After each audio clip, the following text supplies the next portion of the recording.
in this object. I can feel it.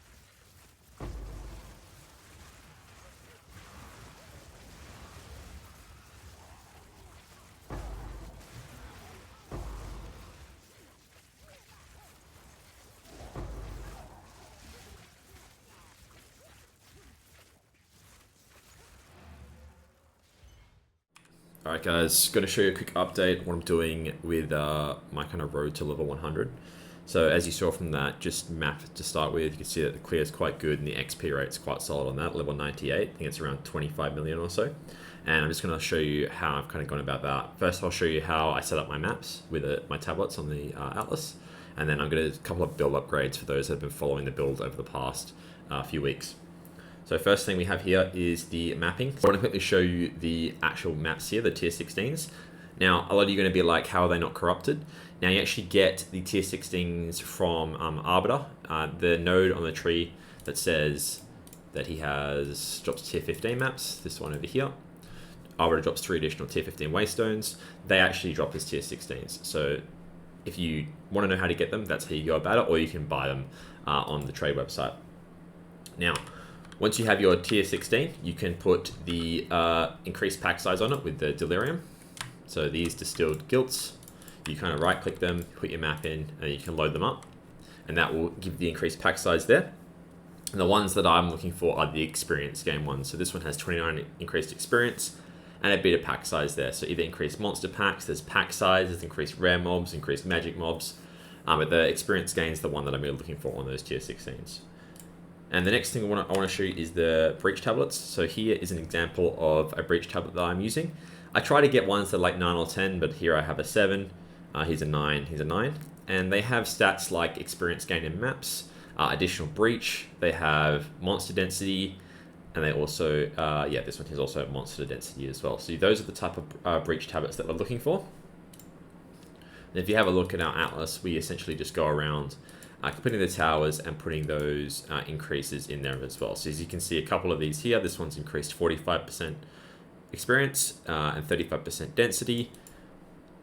Yep, 32 here.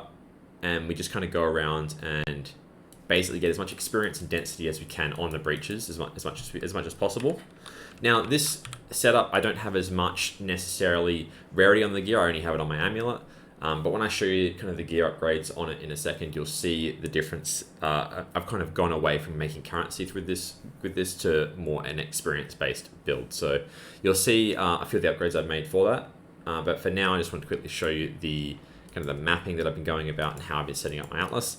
Now, sometimes I'll get to a few that I really don't like and I may skip them, like something like an Augury I might do beforehand, or a Maya, and then when I put the tablets on, it won't actually show that one up. So if, for instance, maybe I would come complete this Augury before I put it on the tower, and then it doesn't put the breach on the Augury. So that's something that you can do as well. But I'm not doing it 100%, I'm doing it like 80%, just prefer kind of that play style to kind of set it all up.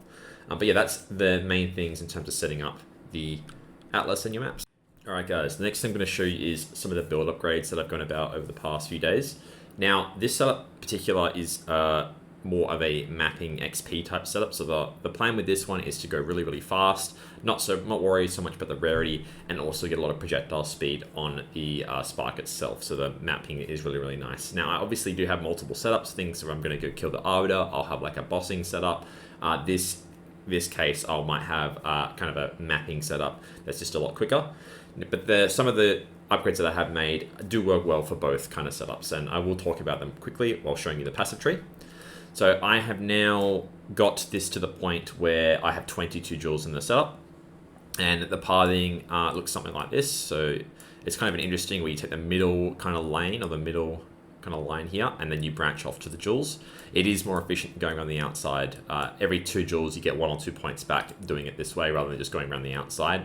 You get 5 per joule that way. This is more like a 4 point cost if you do it this way. So as you can see, I'm very limited on any nodes other than the travel nodes and the joules at this point. I probably get about 10 or 15 actual nodes, and the rest is just travel and finding joules. But you can see it comes all around the side here, and it's like that all the way around the tree, and that's how I managed to fit 22 joules in the setup. Now, there's a couple of things, the reasons why we're doing the joules. For those that were following before, I have the 100% Adorned, so I just want to get as many magic joules as I can into the setup that have things like movement speed, maybe a bit of damage. This one here, this is kind of a perfect one in corruption with move speed and projectile speed, because it does double it with the Adorned. So as you can see, this one's giving me 4% move speed, 18% projectile speed, and 20 int for that one. And that scales really well with our build. And at this point, I'm sitting at 1,130 int with this kind of setup. We have had to sacrifice a couple of jewels to get resistances, but overall, I've tried to get int on as many as I can, whether that's crafting them, whether that's getting them off the market. They are really annoying to make, but I've been doing it for about 2 weeks now, so I have got quite a few of them in the setup. The other jewel that I managed to pick up the other day was this Megalomaniac, which has Wildstorm and Power Conduction, so that allowed us to free up these nodes here to get another jewel, and then another little bonus here with Power Conduction, just allowing the Magnitude of Shock.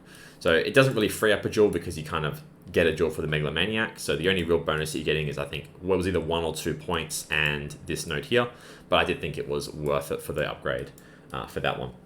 The other thing is, to get all these tier 16 maps, I've actually been farming Arwood. I've probably done about 800 kills at this point, and I've got a ton of the Prism of Belief jewels over the last few days.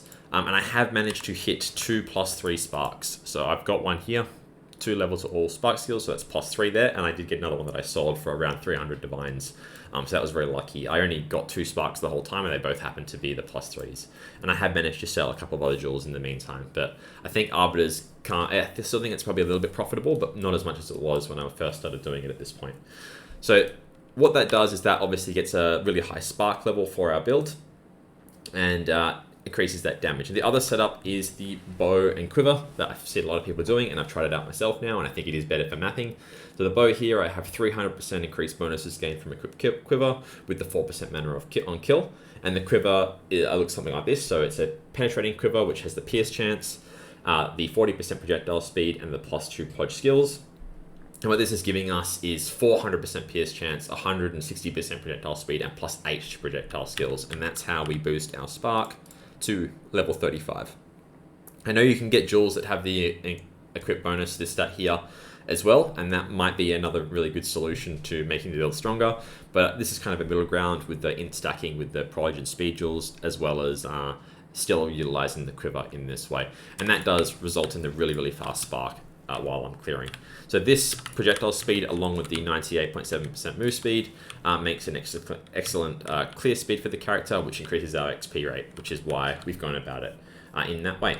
The other little thing I've changed in here is the exposure versus arcane tempo. In my main spark setup now, I do have arcane tempo instead of the lightning exposure. I do think the lightning exposure is a little bit more damage, but as we're not investing too much into it on the tree now, arcane tempo just feels a bit nicer in terms of that cast speed while I'm mapping.